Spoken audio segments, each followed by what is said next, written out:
Hello mga kabalbas. Ang ating reaction video ngayon ay tungkol sa pasabog ni Congressman Toby Chanco. Marahil sa pasabog niya na ito, kaya nagkaroon ng pagpapalit ng liderato sa Senado. Dito ay inihayag niya sa Blue Ribbon Committee ang mga anomalya sa pagpasahan ng mga budget sa mga ahensya ng gobyerno. Dito ay tinuturo niya si Congressman Saldico na may pakana ng lahat ng mga anomalya sa budget. Panoorin natin ang video. Na yung proponent ng mga dagdag sa distrito na to under BICAM is si Congressman Saldico na 13 billion. Sir, Your Honor, pwede bang i-ano ko lang yung USB na ayaw nila ipakita doon? Alam ko po, kayo dating party list, Your Honor. Pero may dalawang party list po doon, nasa BICAM lang, hindi ko alam yung sa small committee, ay nadagdagan sila ng 2 billion. Anong party list po? Ako Bicol at PHW po.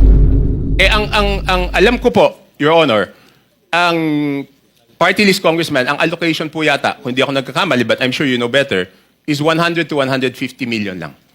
Correct. Your Honor, can I clarify that statement? Yes, please. Ganito po yung nangyari dyan. No? So nagsimula, ang una nag-interpellate ay si Congressman Erice. So sabi ni Congressman Erice, nung sa dulo na, sabi niya kay Secretary Bonoan, alam niyo ba kung ano yung amount na nadadagdag sa departamento pagdating sa BICAM? Ang sagot ni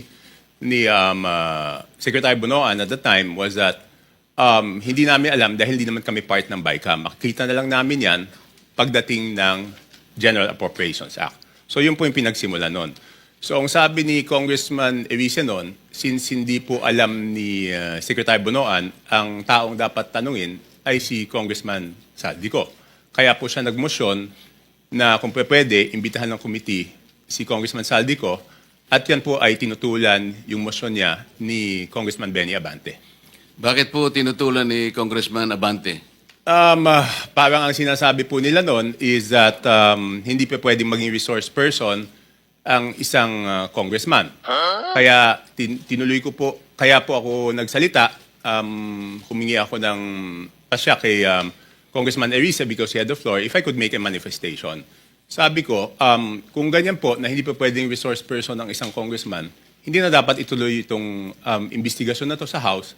Kasi sabi nung chairman nung una, walang sasantuhin. Kahit congressman, kahit senador, kahit sino. Eh kung hindi po pa pwedeng mag-testify under oath, o hindi pa pwedeng resource person ang isang congressman, ibig sabihin, exempted yung congressman sa investigasyon. Yun po yung nangyari doon. Bakit po napaka-importante, bakit po napakahalaga na kailangang malaman po natin kung sino-sino yung mga taong responsable doon sa pagbibigay ng insertions po doon sa BICAM o kahit na sa iba pang mga sessions po? Kasi kami po, ako po, hindi ako member ng BICAM, no? So natuklasan na lang namin ito noong, ako nalaman ko lang yan, I think March 24. March 24 ko na lang nalaman na ganun kalaki. Kala natin nung una, PhilHealth lang binawasan, DepEd lang. Later on, natuklasan ko po na yung mga flagship projects ng administrasyon, ni Pangulong BBM, ibig sabihin po ng flagship projects, yan po yung mga foreign assisted projects, ay tinanggalan po nila ng pondo para maisingit yung mga pondo na gusto nila isingit doon sa BICAM. So kaya po, ako rin, napakahalaga po rin sa akin na maimbitahan si Congressman Saldico. At doon po sa House of Representatives, meron pong small committee doon pagkatapos ng second reading. So ang pag-insert is not only doon sa BICAM, meron pang insertion doon sa small committee. So since walang makakasagot niyan kung hindi si Congressman Saldico, yun po, request po natin na siya imbitahan. Alam po ba ninyo kung sino-sino yung miyembro ng small committee na binabanggit ninyo? Sa House of Representatives po. Opo. Yes po. Ang chairman po noon is si Congressman Saldico, tapos senior vice chairman ng Committee on Appropriations, majority leader of the 19th Congress, and minority leader of the 19th Congress, Your Honor. Sino po yung vice chair ng appropriations? Senior vice chair si Congresswoman Stella Luskingo po. Sino po yung majority leader? Congressman Manix Delipe po, Your Honor. Minority leader? Congressman Nonoy Libanan po, Your Honor. Sa mga tweet, silang apat po ang nagko-compose ng small committee. Yes, Your Honor. Ang nangyayari po, kasi alam ko rin naman po, dahil nagtagal din naman ako sa mababang kapulungan, kuminsan po ay 2 hanggang 3 buwan po nating pinagdidebatihan yung budget. Mag-aaway-away pa nga po kung minsan nga inaabot tayo ng madaling araw. At katapos-tapusan ang sinasabi ninyo ay 4 na tao lang pala ang gagawa ng mga bagay na inyong gusto sanang malaman kung anong nangyari. Tama po kayo, Your Honor. Di ba po, sabi ko nga, magtatalo-talo, magbibigay ng inputs yung mga kasamahan natin. Tapos sa dulo pala, yung 4 na tao lang ang magdidesisyon. At yung problema po doon sa 4 na tao na yon, at least yung BICAM po, may BICAM report po yun eh. Makikita sa BICAM report kung ano po yung original net budget ng isang departamento, Your Honor. Tapos makikita po kung ano yung dinagdag or binawas, Your Honor, at makikita yung natirang pondo. Ang problema po doon sa small committee, wala pong ano yun. Di ba po, nung unang araw namin ng budget briefing, nandun po si Sec Mina, nandun po si Yusek Cathy, hiningi ko na po yung report ng small committee. Kasi po, di ba, sa rules po natin sa House of Representatives, Section 39, kung di ako nagkakamali, pero baka mali ako, nakasulat po doon na after 7 days after maipasa ang isang batas, or 15 days pagkatapos mag-end ng session, dapat po i-file sa archives lahat ng reports tungkol sa isang House bill. So una po ako nagpahanap sa aking staff, Your Honor, ng records doon sa archives. Wala pong mahanap. Kaya nung first day ng budget briefing, hiningi ko po. Wala din sila, hanggang ngayon, wala po silang binibigay. So ibig sabihin, sabi ko, kung walang record yan, ang siguradong nakakaalam po niyan, Your Honor, is si Congressman Saldico. Bago po tayo magpatuloy, let me acknowledge the presence of Senator Sherwin Gatchalian. Wala po kayong nakita sa archive o ayaw po nilang ipakita? Hindi po kasi yung archives, alam niyo naman po, Your Honor, yung archives natin sa House of Representatives, napakagaling po nun. Kahit yung deliberations ng 1987 Constitution, hanapin niyo po doon. Lahat, transcript, journal, kompleto po yun. Yun, wala talaga. At noong tinanong ko po, noon yung COMSEC, hindi po sila makasagot kung nasaan. Ang sabi ko nga, pa-email na lang sa akin, ang tagal na po noon, hindi in-email, so wala po talaga yun. At imposible naman na walang nakakaalam noon. Alam po ninyo, meron po nga tayong tuntunin sa House of Representatives kahit na po yung kopya ng enrolled bill. May 3 kopya po dapat na nandun po dapat sa opisina ng Secretary General. Sinubukan ko rin po sanang manghiram nun kung meron pero hindi rin po nila naipakikita. Pero ganito po, so ayaw po nila talagang payagan na maimbita si Representative Saldico. Meron pang pagkakataon na kahit paano nakita nyo rin po kung sino talaga ang may kagagawan ng mga insertions doon sa BICAM. Hindi po, ang ginawa ko po, Your Honor, is nag-research na po ako kung sino po yung gumawa ng insertions. Paano po kayo nag-research? Ganito po, mahaba po yung history niyan, Your Honor.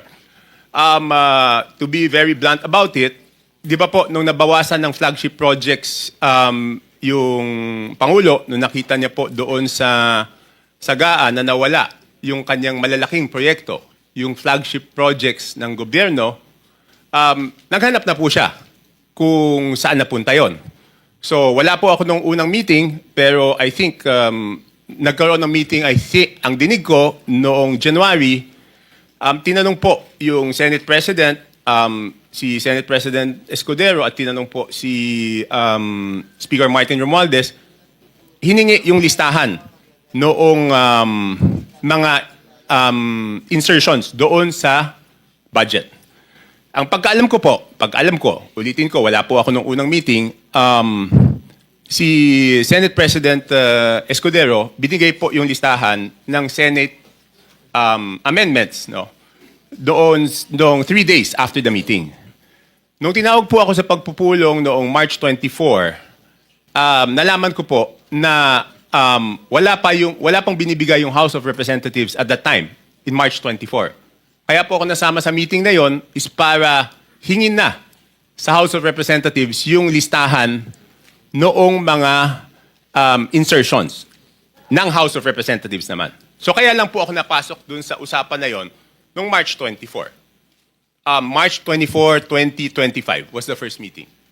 So dahil nga po sa paghahangad ninyo na malaman kung ano-ano yung mga insertions, kanino napunta at sino yung may kagagawan, paano po nyo eventually nalaman kung talagang nalaman ninyo? Hindi, ganito po, Your Honor. So March 24, paglabas ko doon, kasi nagmamadali na no si Secretary Bunoan eh. Kasi ang worry niya po noon, March 29, mag-election ban po, di ba? So hindi maa-award, hindi mapapagawa yung projects. At pag hindi po napagawa yung projects, apektado po yung buong ekonomiya natin, di ba po? So paglabas ko, tinawagan ko po si Congressman J.J. Suarez.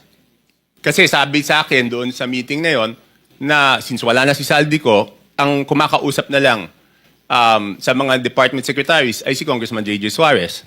So ang ginawa ko po, Your Honor, tinawagan ko siya, hiningi ko po yung listahan ng insertions. Pero nagtagal po bago po nila naibigay sa akin. I think 3 batches bago po nila naibigay sa akin yung kompletong listahan po nung sa House of Representatives. Sumakat po ay kinausap nyo si Congressman J.J. Suarez. Nagbigay naman po ba siya ng impormasyon na inyong hinihingi? Tinawagan ko po. Nung una, nagpabigay siya ng hard copy. Sabi ko, paano ko naman hahanapin to? Hard copy. Pero nagtagal eh. Checking ko lang po kung anong date niya binigay. Basta hindi ka agad.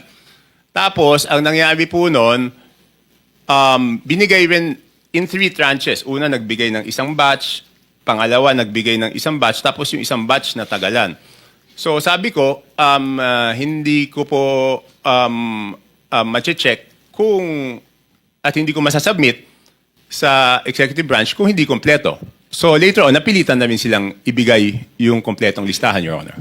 Ano po ang nakita ninyo nung ibigay nila ang kompletong listahan sa inyo? Hindi, ginawa ko lang, Your Honor, is pinagkumpara ko po yung di ba po, admittedly, lahat naman po kaming congressman, pag nakita yung NEP, ang natural na tendency naman hihingi ng extra para sa aming distrito.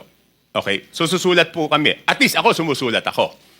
So syempre, nung binigay sa akin yung listahan, ang unang naisip ko noon, ang una ko pong naisip is, kung ikaw, congressman, hihingi ka para doon sa distrito mo. Hindi ka naman hihingi para sa ibang distrito.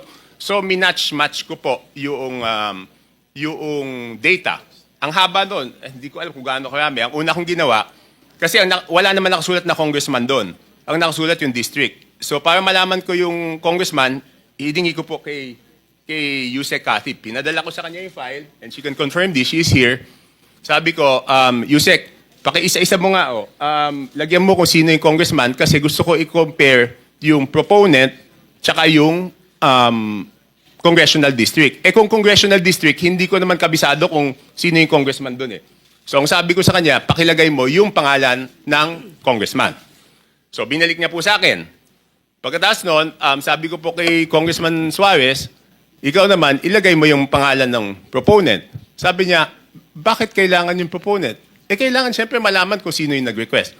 So later on, matagal, hanggang nung sinabi ko, walang gagalaw dito, hindi ko maprepresent ito. Kasi pinapaayos sa akin eh.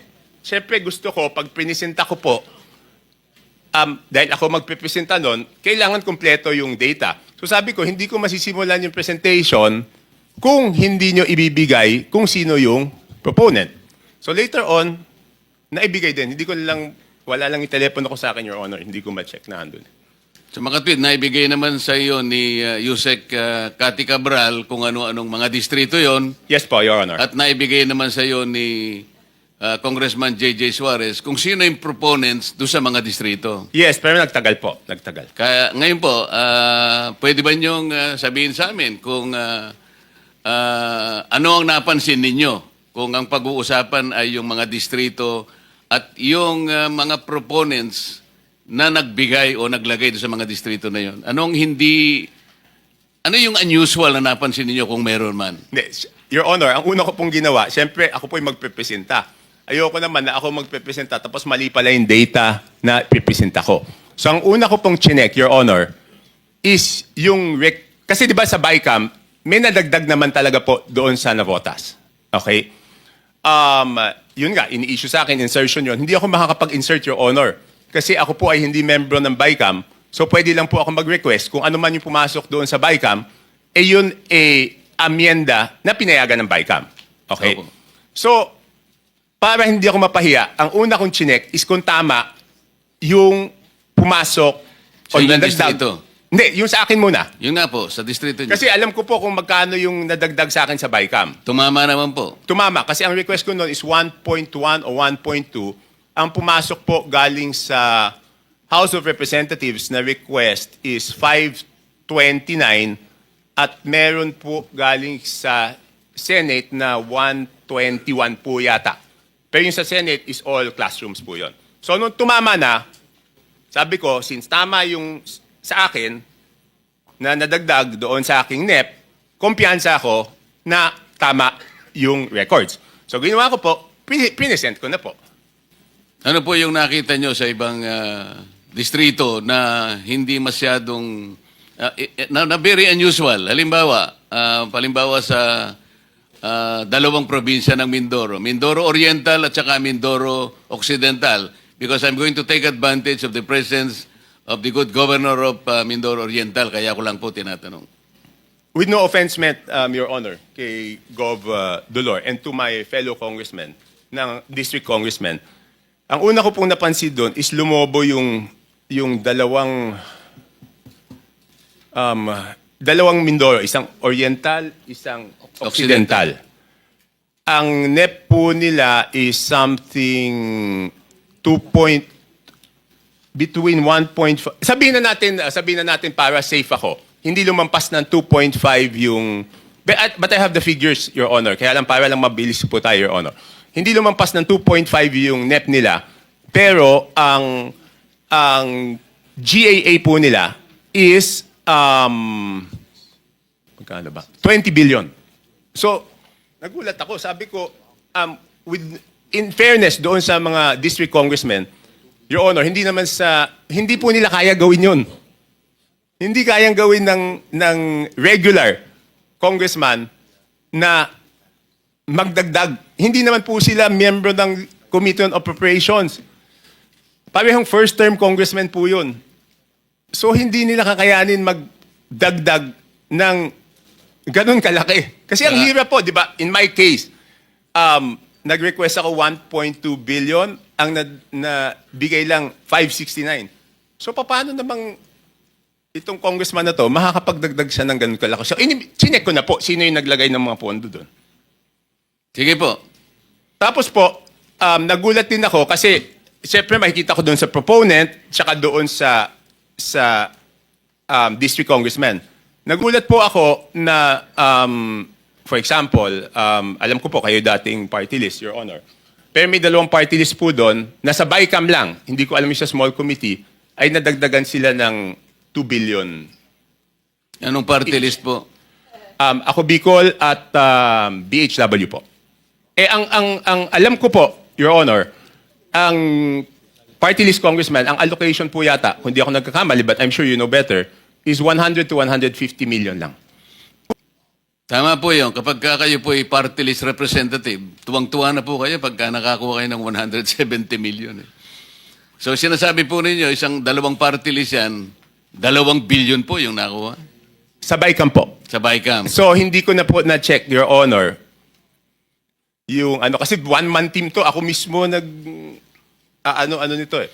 So, Balikan po natin yung sinabi nyo without any offense meant dun sa representative po dyan sa Mindoro Oriental at saka Mindoro Occidental. Kayo na po ang nagsabi na parang wala naman sila sa kalagayan ng manghingi ng ganong kalaki sapagkat hindi naman sila kasing sikat ng isang Toby Chanko. Hindi po. Kung kayo nga po nanghingi ng ganito, kalahati lang ang naibigay.